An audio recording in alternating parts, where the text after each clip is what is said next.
The Monster presents Heard on Thursdays, the iconic radio talk show that made Philippine FM radio talk. Winner of multiple KBP Golden Dove Awards. HOT. Heard on Thursdays. Your host, Rhea Rams.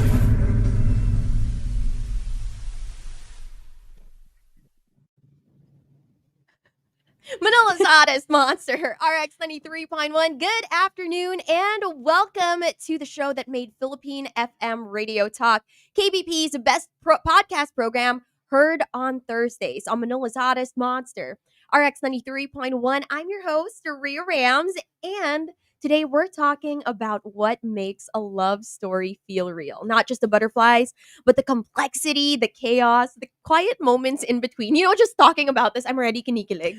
What's going on? Now, what does it look like when romance is told through a distinctly Filipino lens, full of food, family, cultural nuance, and of course, that one line that makes you feel so seen? Well, our guest today writes exactly those kinds of stories. Smart, sexy, full of kilig. Stories where women are messy, are layered, and deeply real. When she's not writing, she's advocating for local romance lit, playing with her cats, or living her own quiet love story surrounded by good food and good people. This week on Heard on Thursdays, we are joined by Filipino romance author Carina Gaskell, whose books celebrate love that's sharp and soft at the same time. Today, we're talking about telling stories through a Filipino lens, building characters that feel like us, and writing romance that isn't afraid to be smart, sexy, and sincere. Heard on Thursdays, let's welcome to the show, Carina Gaskell. Hi, I'm so excited to be here. Oh my Thank you gosh, for we are so having me. excited to have you. Thanks for Welcome having to the me. show.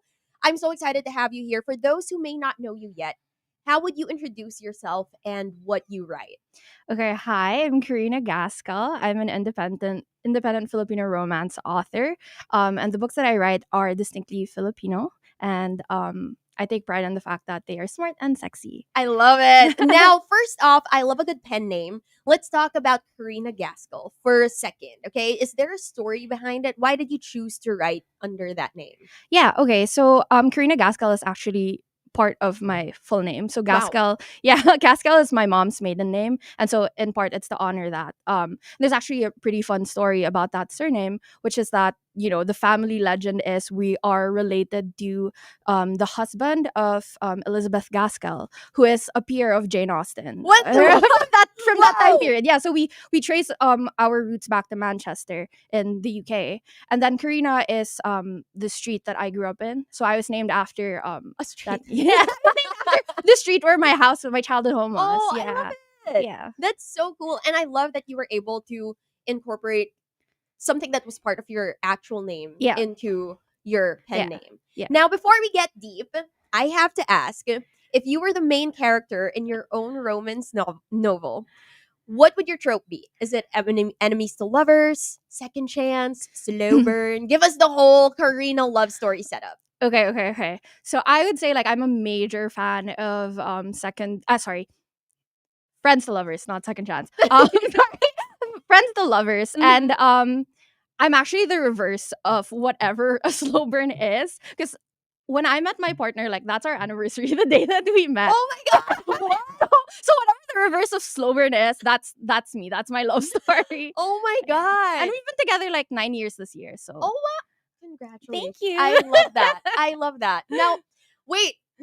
Okay, so you say friends to lovers, and yet.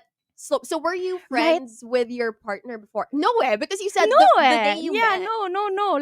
Actually, we met in college. Our very first class was English Lit pa. So very, very rom-com, right? Uh-huh. And actually, my blockmates were saying now when they met my partner for the first time on that first day, they were like, "Oh, we thought that you knew him already," and it did feel that way. I was saying to him that when we locked eyes, it felt like, "Oh, we've known each other for a long time." It's just parang in this iteration, this lifetime, it's our first time meeting, but spiritually, souls-wise. Wait. You're talking to a writer when even the way she describes the way she met her partner. It's like you're reading a book. It's like an audiobook. I love it. I really love it. Now, heard on Thursday's Monsters, we are here with Filipino Romans. Why do I keep saying it like that? Romance author Carina Gaskell, and we are going to be diving deeper in just a little bit. Once again, I'm your host, Rhea Rams. We're here with Carina Gaskell, and you're listening to Heard on Thursdays.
The Monster presents Heard on Thursdays, the iconic radio talk show that made Philippine FM radio talk. Winner of multiple KBP Golden Dove Awards. HOT. Heard on Thursdays. Your host, Rhea Rams.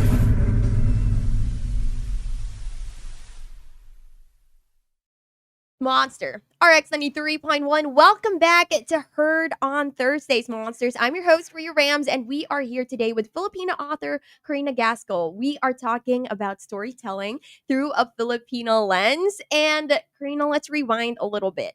When did you start writing romance? Were you always a romance reader too?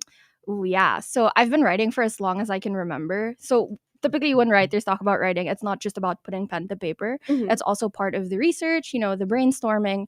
And so my mom has always been saying that since I was a kid, like I'd been inventing stories. Oh, And when I was like a little baby, in my crib, before I could even speak words, I was babbling. And so my dad was like, "Nako, kawawa tayo when she learns to speak." So yeah, like it was very natural because my parents were big readers also. Like I grew up in a house full of books. And so it was a very natural gravitation towards books. And yeah, who doesn't love kilig? So yeah. and I know, Karina, like it wasn't just writing stories that you did. You also did some fan stuff before. Yeah. Can you tell us a little bit about that? And did it play a part in Mhm. how you write your stories or Mhm. your whole story writing journey? Yeah. So that's also part of the reason why I chose to write under a pen name, because previously I was a teen blogger, a proto influencer. Yeah, so and at that time it's a lot of parang more essay centered writing, and a lot of the response that I got from that were really from people who would tell me, "Oh, I felt the exact same way. I just didn't know how to put that in words." And so knowing that my words have that effect on people, it really became like a guiding light for the books that I write. I love that. Now, for those of you, can I say it? Yeah, Like, go ahead. so for those of you who don't know, actually, someone from our digital team was like, "Oh my God, that's her," because I knew her from One Direction, her One Direction days. Yes. Yeah. So for those of you who don't know, she was actually like a big 1D fan. So Yeah. right now, it's uso na, diba? Like Ah. the influencers or the people who really post about Mm-mm. those who post about their favorite K-pop groups and Mm-mm, stuff. mm-mm, mm-mm. I would say one of the pioneers of that is with us today for One Direction when not a lot of people were doing that. She was the one. Now let's go back to your stories. Now, one thing I really love about your stories, especially second chance books, I've read it, is how unapologetically Filipino they feel. Not just in the names or the settings, but also in the humor, the references, the family dynamics. I really felt like we were seen, Mhm. you know? So has that always been intentional for you?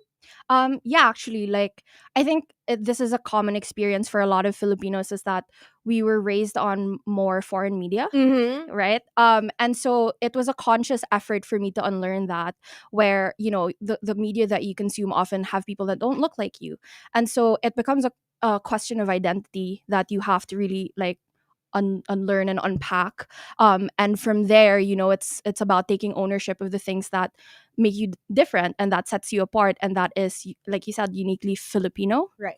And when you encounter publishing, it's so Western dominated, right? And Yeah. so parang there's a lot of things where you're like second guessing, like, oh, will they understand this? Will people respond to this? And the answer is yes. The answer is yes. I love that. I mean, I think like as Filipinos or maybe we feel like, I don't know if this is something intentional or something subconscious to us, but maybe because of how exposed we are to Western media, Mhm. Western literature, we feel like if we write something in the Filipino context, it feels smaller, Mm-mm. for the lack of a better term. Mm-mm. So it's kind of scary. I would Mm-mm. I would think I would assume it's kind of scary to write something in Mm-mm. that context, Mm-mm. right? Now, let's talk a little bit about the writing itself. How do you usually start? Like, do you plot the whole thing or do you just let the characters take over? Okay, so I think it's a bit of both. Typically, when I write, I always say I'm not inventing; I'm simply transcribing. So I have this kind of belief that the story exists outside of me, and I'm just lucky enough to be chosen as the vessel to write it down. And so with that, like usually like something will trigger an idea. So for example, I hear somebody say something, or I meet somebody, or I hear a song, and it takes a while before it really like grows up into a fully fledged novel. So sometimes it takes years, right? Mm-hmm. It takes years where things will you have an idea for a book and then it doesn't work out, and so you set it aside. You never toss anything away. You set it Mm-hmm. aside, and then years later you'll pick up another book or you'll watch a movie and you're like, oh, that was the missing piece. And Oh. so from there, like it starts to snowball into its own thing. And after that, it's all just a matter of the technical stuff, so outlining, drafting, revisions, and yeah. I love it. Now, my question too is, so you said like sometimes you have the story, but there's a missing piece Mm-hmm. and whatnot. Do you already have like the ending in mind? Like, do you already have the whole Mm-mm. flow of the story in mind before you write it, or like as you're writing it, it's like, oh my god, wait, I think this is gonna happen. I think this is what this character wants to do. Yeah. How does it go for you? Right. So typically, like you want to start with your ending. And so you know point A and point Z. So you know your ending, you know how you want to end up. In romance, that's happy ever after, right? That's a genre convention. And then with the beginning, you start with your character's misbelief. So a misbelief could be like this person wants to fall in love, but they don't think they are worthy of love. So that's a misbelief. And so it becomes, what's point B? How do we get this person from point A, which is they don't think they're worthy of love, to point Z, we're finally in love, right? And then along the way, there are going to be changes. Like a lot of writers will say, oh no, like my characters are in the driver's seat and they're just taking me along for a ride. And so Mhm. you have to be open to those kind of detours. And I think novels as a medium allow for that because there's more space. Yeah. I love it. I feel like I'm taking a class on writing right now.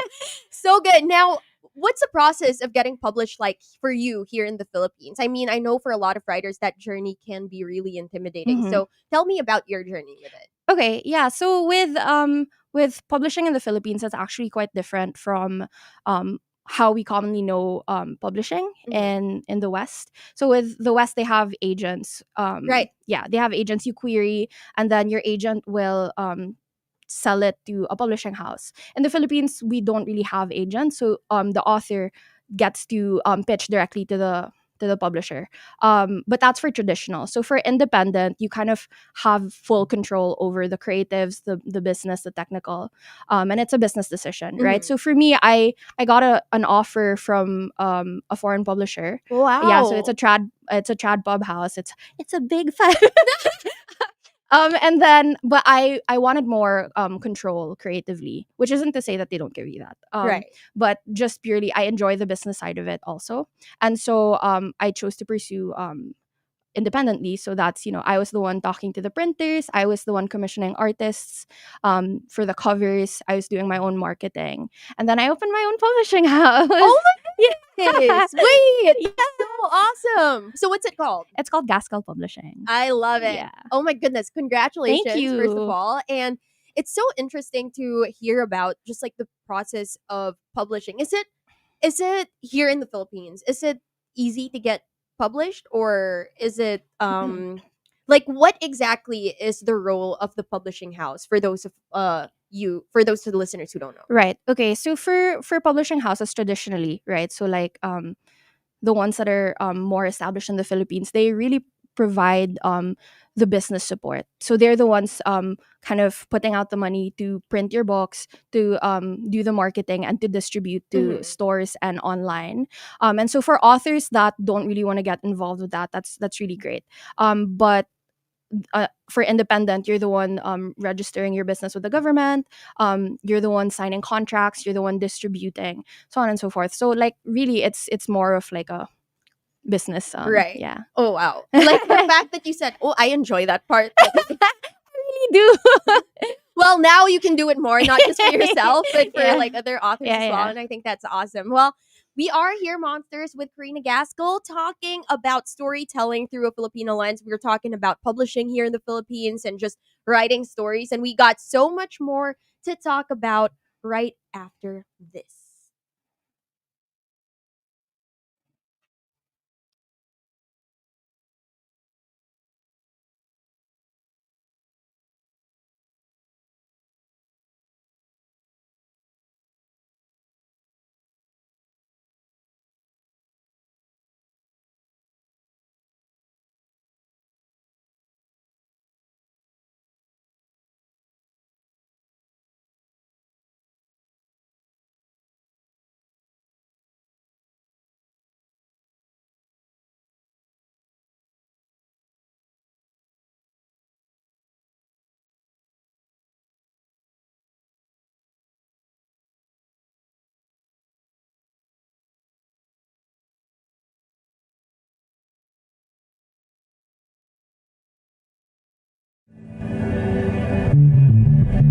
The Monster presents Heard on Thursdays, the iconic radio talk show that made Philippine FM radio talk. Winner of multiple KBP Golden Dove Awards. HOT. Heard on Thursdays.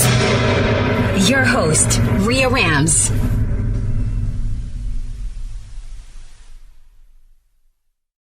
Welcome back to Heard on Thursdays. It's still me, Rhea Rams, your host, and we are here today with Filipino author Carina Gaskell. Oh my goodness. Hi. We are talking about storytelling through a Filipina lens. Now, your stories, they really do feel like love letters to the culture, the chaos, the kilig, and even the quiet moments that we all know so well. Thank you. It's one of the things that really stood out to me when I first read your first, that was your first book, My right? debut, Second yeah, Chance yeah. books. So good. Monsters. Thank you. Thank you. I swear. If you're looking for like kilig, but in like there it's not, I love it because it's so subtle, like how Mhm. Filipino it is, but it just feels more relatable versus you know how when you're reading books by Hala, sige. sino nga ba, Colleen Hoover, you know, see, oh my god, like I blanked out. Like just the typical romance book authors. It's like, okay, they talk about going to the supermarket, but it's like Costco and not yung mga supermarket dito. Yes, but with your books, there's nods to Filipino culture. So do you ever write with a specific reader in mind? Yeah, absolutely. For me, I kind of follow the philosophy that okay, let me backtrack a little bit. My mom would always tell me this quote growing up where to kind of prepare me for social interactions where it's like, in a room full of 99 people, there will always be one person who doesn't like you to set your expectations. But the reverse is also true. In a room full of 99 people that don't like you, there will always be that one person who does. And so I always try to write for that one person, even if that person is me, right? Even if I'm the person that needs to read that or to have that story be written out. And I also kind of I imagine that that person might not even be alive yet. I'm hoping that my books will like survive, and maybe like that kid in the future, like who knows how many years into the future, they come across like a tattered copy of my book, right, in a secondhand bookstore, and they see themselves in those pages, and so that is who essentially I'm writing for. I love that. I absolutely love that. Now, we touched a little bit on this earlier, but I'd really love to go deeper. How do you intentionally integrate Filipino culture into your books? Is this something that you map out from the start, or is this naturally something that comes into the dialogue, into the dynamics, the food, the settings? Yeah, so it's a bit of both. It's something that you have to be intentional with, and also it's natural because by virtue of me being Filipino, Mhm. right? And if you studying the genre and the books that I enjoy, you learn that the books that we enjoy, like the ones that we buy in our bookstores, we enjoy them because the stories are novel to us. Those experiences are novel to us. Like small towns, like the cozy small towns, and like the parang the cottages and the countryside. But in reality, the Western authors are writing based on their lived experiences. Yeah. And it seems like really really it is interesting, but it's so like fascinating to us because it's not exact to our lived experience, Right. right? And so if you think about it, New York City as a setting, for example, it has the benefit of having been in so many films and portrayed so beautifully. But what does New York City have that we don't in Manila? Mhm. We have a very vibrant nightlife. Also, we have a very lively music scene. We have incredible artists here. We also have high rises and traffic, Yes. right? Yes. Siguro subway system na lang, but we're working on that, right? But yeah, so it's a deliberate choice. And then with the how to portray somebody as Filipino, what does it mean to be Filipino, right? Mhm. And I think that obviously there are nuances to how we carry ourselves, like for example Filipino English, the phrase "in fairness," right, that is English, but if you say that to like an American person, they're gonna be like, what does that mean, right? And so again, there's that we've kind of been taught to value like Western media over our own, right? Mhm. Because of our history.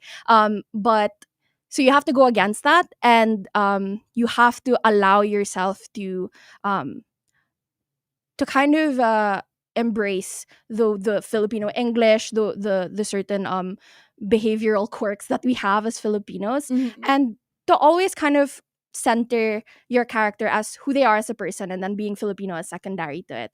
And I think that sometimes like certain representations might not feel authentic because the character feels like a stock character. They are not the person. And so Mhm. if you start with a person and they just happen to be Filipino, and then they're influenced by their culture, then there you go, you have like an authentic Filipino character, because our culture isn't a monolith also. Yeah. Like our lived experiences, your experience is different from mine, Right. but we're Of both course. Filipino. Of course. Yeah. I love that. And I imagine there's a bit of a balancing act there too, Mhm. right?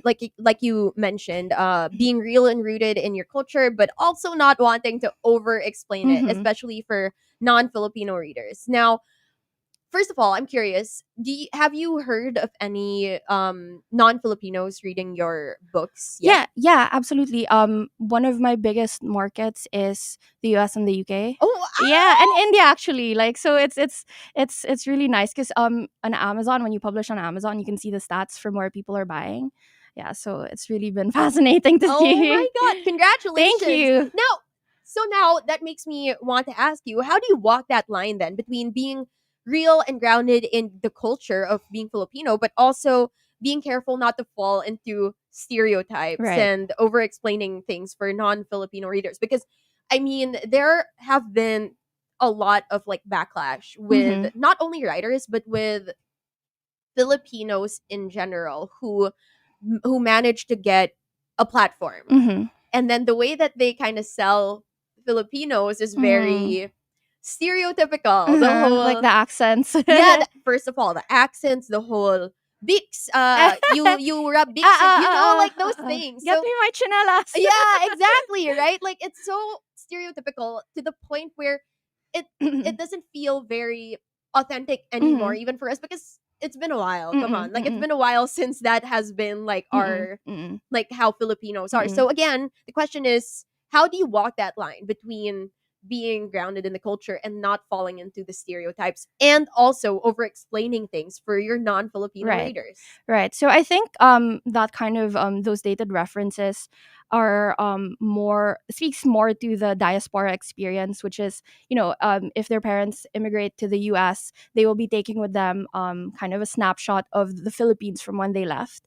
And so I can't really speak to that experience. But I can definitely see how us as Filipinos who still live in the Philippines, we don't necessarily relate to that portrayal of us. And then insofar as, walking that line, I just don't, right? So if the thing with walking the line is that you don't want to fall, right? But if that means that the sky is under you, and if you choose not to walk that line, then sky's the limit, right? You can just kind of free fall and do whatever you want. But something that carries me through that is I actually learned this from a classmate in school. I had a very different approach before, and I really learned a lot from him. Andy, thank you. Where he basically said that in writing, this is more on the technical aspect, but you don't italicize Tagalog when you're writing in English, because if you italicize it, you're othering your own language. And so, having it be on the same level as English, non-italicized, is one of the ways that you elevate, right, or show that you are equal. And then another thing is, you don't want to over explain, because in James Baldwin's Giovanni's Room, there's a lot of French dialogue that have no translations. And Giovanni's Room is a very, very popular book, right? And if we can read that and enjoy it, and as Filipinos, right, and we don't, typically don't speak French, can't speak for all of us. um, right?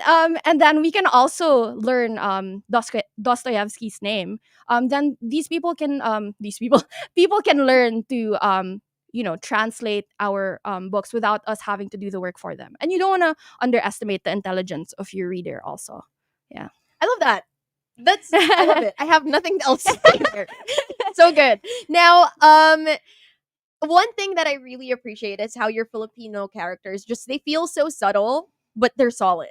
Like they don't exist just to tick a box. They're familiar, but they're not flat. So what do you think actually makes a Filipino character feel authentic and relatable, especially for the readers who grew up here in the Philippines? Right. Okay. So I think that, again, that's a question of identity, right? So what does it mean to be Filipino?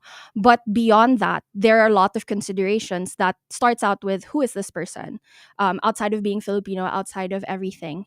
And then so this is, for example, a person who, like I said earlier, wants love, but feels like they're not worthy of it. So what led them to believe that, right? And from there, you kind of fill in the gaps that, oh, this is a person who did not come from a very healthy romance, wasn't modeled for them, maybe family or whoever their guardians are, right? And then from there, you introduce aspects of Filipino culture. So like, um the setting, right? Growing up in Metro Manila is separate from growing up in Cebu, or where I'm from, which is Pampanga. And so there are certain cultures and nuances to that will dictate how this person operates and how they interact with their world, right? And then who are they surrounded by?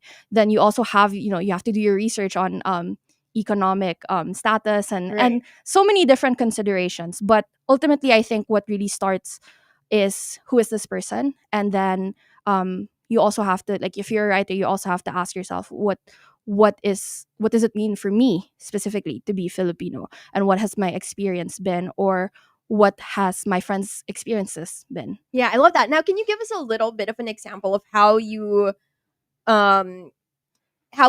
include Filipino-ness into your writing? Right. So I think one of the ways is that in my latest series, I have the character that I call her Ninang, right? And in the Philippines, we're big on extended family Mhm. and how the matriarch isn't necessarily your grandmother or your mom. It could be like that tita, Yeah. and she gets a say in how people live their lives, and also like in America, right? For example, at 18, you're independent, you move Mhm. out. In the Philippines, you don't really do that until you get married. Yeah. And so there's also that kind of conscious decision that, okay, a lot of Americans who read this are going to be confused why my characters who are young adults at 21, 22 are still following their mom's orders, Right. right? And but then kind of being like, well, this is the norm for us. There's nothing wrong with that. Yeah. And just not offering any explanations or justifications. It just is. Yeah, so that's I love that. I love it. I mean, when you mentioned the whole Ninang Tita Mhm. thing, I realized, when we read or watch about Koreans, Yeah. we're used to it already. We know what Uh-uh. yung means. It's like Uh-uh. kuya, Uh-uh. but we don't really hear about that or Mm-mm. how people, like, I don't know. I just can't imagine like a non-Filipino reading about tita or ninang Mm-mm. and then Mm-mm. being like, oh, ninang, like when they see a Yeah, yeah, Filipino, yeah. which I think is just so cool. And Mm-mm. I feel like that's a perfect example of something that's so subtle but just so grounded in our Mhm. culture. I Mhm. love it.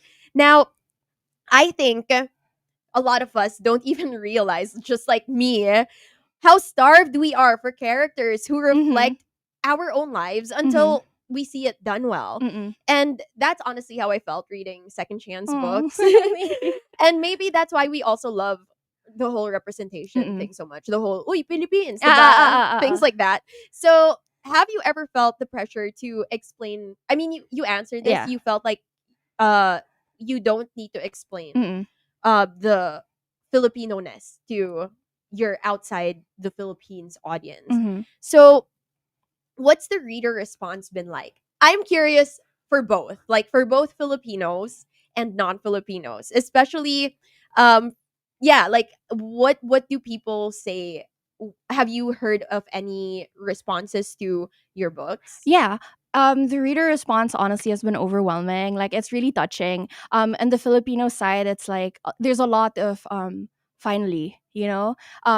But the thing is, like we always say this, we write under the light of all the books we've ever read, and I can't claim credit for pioneering this. Like there's a lot of authors who have paved the way and made it possible for me to publish my books, right?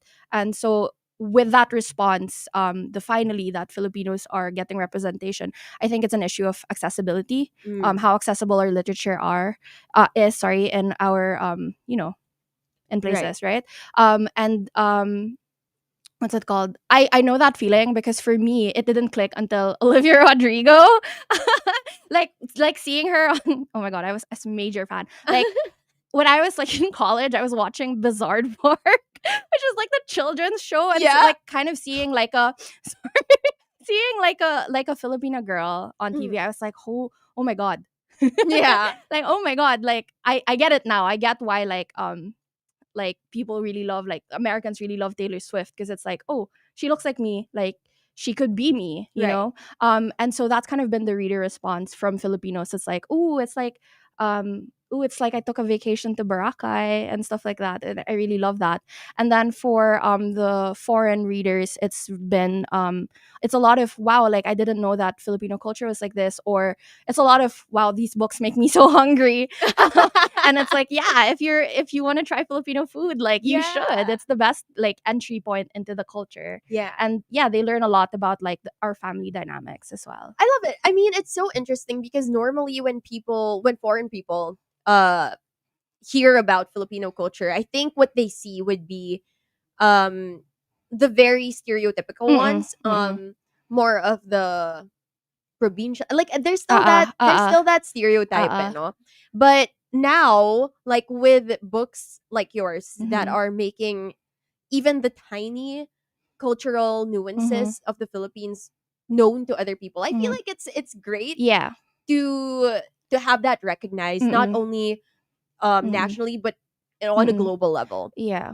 I think historically, because we've been relegated to the sidelines, even within our own country. Oh yeah. Yeah, because history of colonization, we've been taught to value again foreign media, Yeah. right? And so when we get told stories about ourselves where we're kind of like that toxic resilience, Yeah. right? Uh-huh. So like if you hear a lot of stories about yourself where you are a colonized people, which is true, like we have to acknowledge that, or we have these kind of I'll say stains in our history, then you start to believe that narrative about yourself, and that I think leads to a lot of shame. But I think there's so much value in also discussing and reading and writing about our joy and our love, and that to me is why writing romance is very political also. I love that. Now, to follow up on that, what do you think makes the way us Filipinos love different from the way that people of other cultures love? Actually, I think you're gonna enjoy this answer.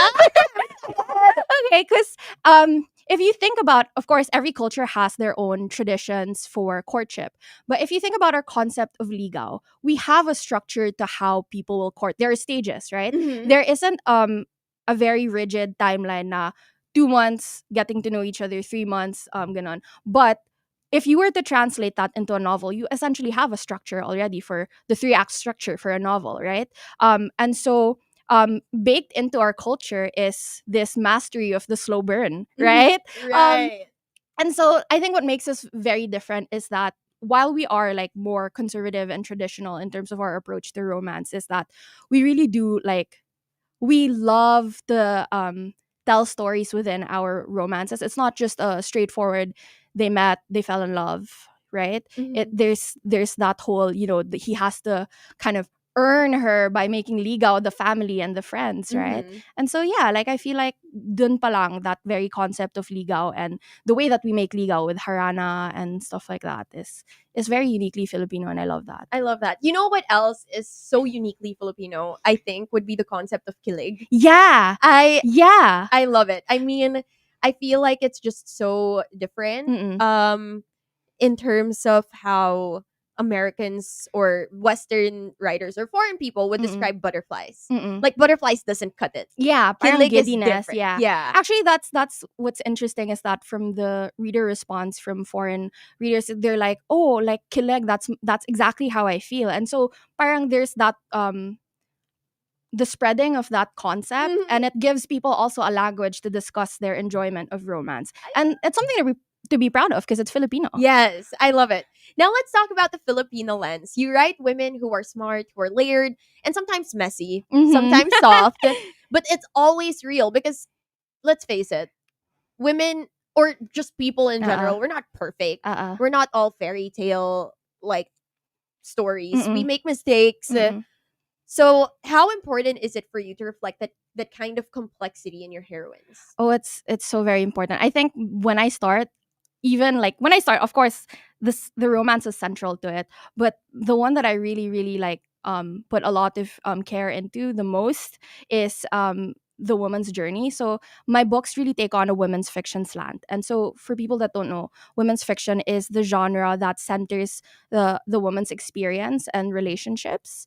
And so a lot of my characters, often in romance, it's the guy that messes up, right? But in my Yeah. books, you will notice it's the girl that messes up, because I really value narratives where somebody learns that how they've been living their lives and how they've been treating people because of certain misbeliefs is just unacceptable. It might have been a coping mechanism that helped them survive, but Mhm. it's time to let that go in order to transition to the new chapter of their life. Mhm. And so yeah, you have to have messy characters in order for the plot also to be fun and Yeah. engaging. Yeah. I love that. Now, on the flip side, what do you think we need less of in how women are portrayed in romance? Right.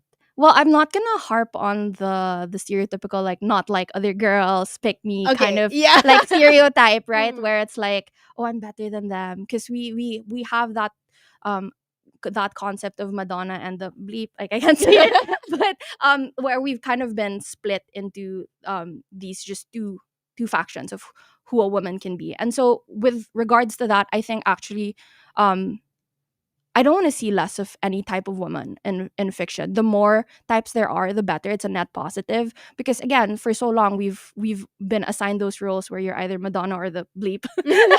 um, and so yeah, but actually, like something that I would like to see less of, and is what's it? It's a balancing act in romance is to this kind of habit of centering men within the romance, like what the guy wants. So yeah. That's fair. Mm. Yeah. Sorry, I'm like thinking. Now, Napaisip. why do you think it matters that we tell our stories from our lens? Like that it's us, not just someone else writing our messical, Messical. a mix of messy and magical, Yeah. kilig-filled stories. I think it's really because, like I was saying earlier, we've been relegated to the sidelines, and we've had people speaking for us, and telling us our story, Yeah. essentially, right? Right. And so I think that when we tell our own stories in the way that we want to, it is an act of defiance. It is, making your mark in the world and saying, "Hey, I'm here. Like, listen to me. I don't need to ask you to validate my existence. I will do it myself." Yeah. Love it. Love it. Absolutely love it. Because you're right. I mean, historically, people have been writing the story of Filipinos for us. Yeah. So it's time for us to reclaim our identities, our Exactly. stories, and Exactly. to tell our own stories. Exactly. Love it. Yes, we are here on Heard on Thursdays, your host, Ria Rams, and we are here with the Filipino romance author, Carina Gaskell. We got more to talk about right after the break.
The Monster presents Heard on Thursdays, the iconic radio talk show that made Philippine FM radio talk. Winner of multiple KBP Golden Dove Awards. HOT. Heard on Thursdays. Your host, Ria Rams. Manila's hottest monster, RX93.1. Welcome back to Heard on Thursdays. I'm your host, Ria Rams, and we are here today with Filipino romance author Carina Gaskell, and we are talking about storytelling through a Filipino lens. Hi. Welcome back. Welcome back. I love it. Now, as we start to wind down, I always like asking this question. What is it that keeps you going on the tough writing days, when people have writer's block? Mhm. Or days when you feel unseen or unsure? What is it that anchors you? I think it's really the joy of writing. I've had to kind of adapt my mentality where it's not the product that is the reward. It's really the active writing. And so when you enjoy the process, I think that um, you're more excited to show up every day because you're not chasing something that's out of your control, right? Like reader response, you can't control that. Mhm. Accolades, you can't control that. Whether it's rewarded, not whether it's given to you. And then other than that, like the love of writing, it's really like what I was saying earlier, when people come up to me and say, wow, you put it into words, like I've been struggling with that for so long. I think that that empowers me more to write. I love it. And if someone out there is listening and has a story in their head or maybe a love story that Mhm. they're scared to write, what would you say to them?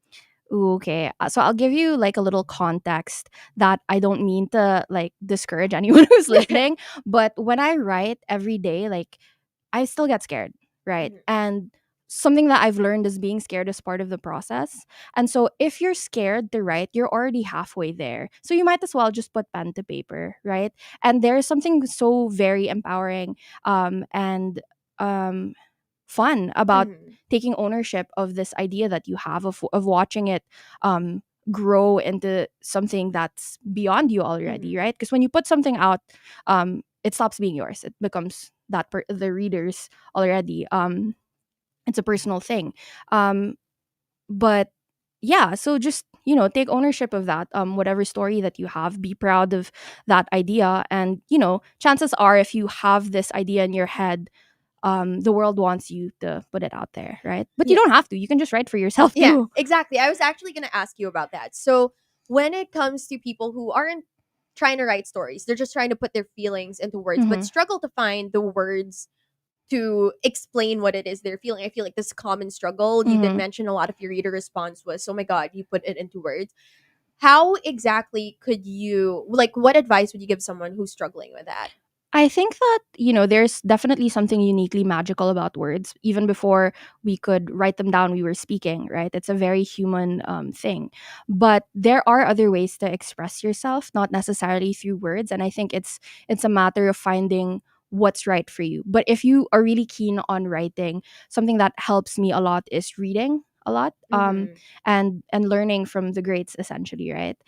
So read a lot, and write a lot, and over time you'll find what works for you. Love that. Now, for something fun, Oh no. what is your favorite hugot line that you've ever written? Like the ones Ooh. that make even you go, ouch. Okay. So with my books, I try to keep things light, even if I deal with heavier topics. Mhm. But I did set some quotes aside just in case you would ask Okay. me. Okay, perfect. Okay. So with this one, I'll give a little context. It's from the second book in my series, which was set in a tropical island inspired by Boracay. Mhm. And it's a second chance romance. So these people were previously dating, broke up, and in this book, you kind of watch them if they get back together. I mean, spoiler alert. And so yeah, you have this girl who is reflecting on that relationship. Okay, so I'll just read the quote. So it goes, "It's one thing to have your heart broken by someone, and another thing entirely to orchestrate it yourself. She was the Icarus of love, and Theo her son. She got too close. There was no way she would have never fallen." And so it speaks to that inevitability. Right person, wrong time. Yeah. Yeah. Oh no. Do you have any more? Actually, I with when I write, I'm kind of like, oh, I wrote that. I get that. Okay. Yeah. I love it. So that comes from the book Trust issues. Trust Issues. Yeah.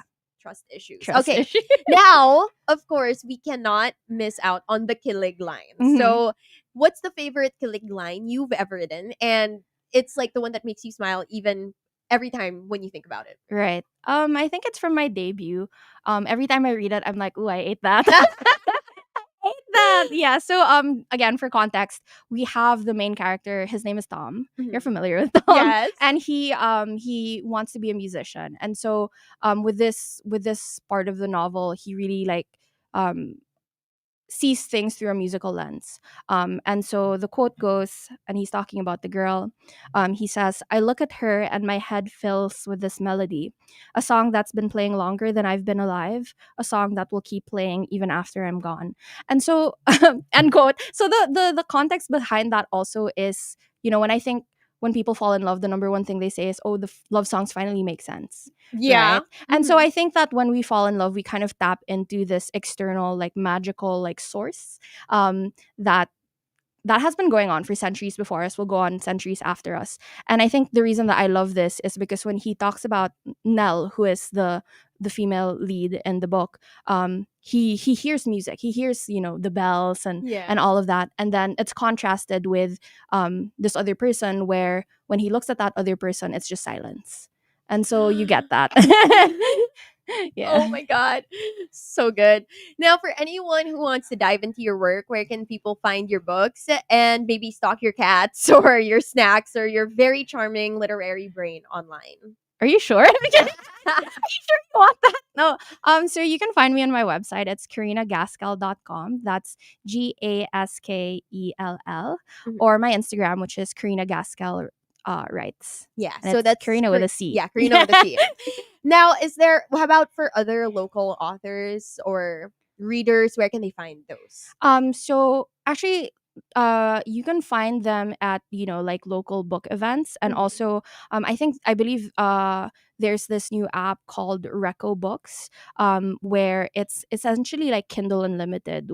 It's a subscription service, I think, but with this one you can buy books from indie authors in the Philippines, and Oh, I think book nice. sale also. Oh, love Yeah, it. yeah, yeah. All right. Well, Karina, thank you so Thank much. you. This was such a joy. It was so um like my brain feels my brain feels like wired right now, and I really love that you're making space for stories that feel like home, stories that make us feel very Filipino, very kilig, and they also help us escape at the same Mhm. time. So I'm really glad that we got to share this Thank hour with you. you. Thank you so Thank you so much. much. Monsters, once again, this has been Heard on Thursdays. I'm your host, Rhea Rams, and we are here with Filipino author Carina Gaskell. We talked about storytelling through a Filipina lens.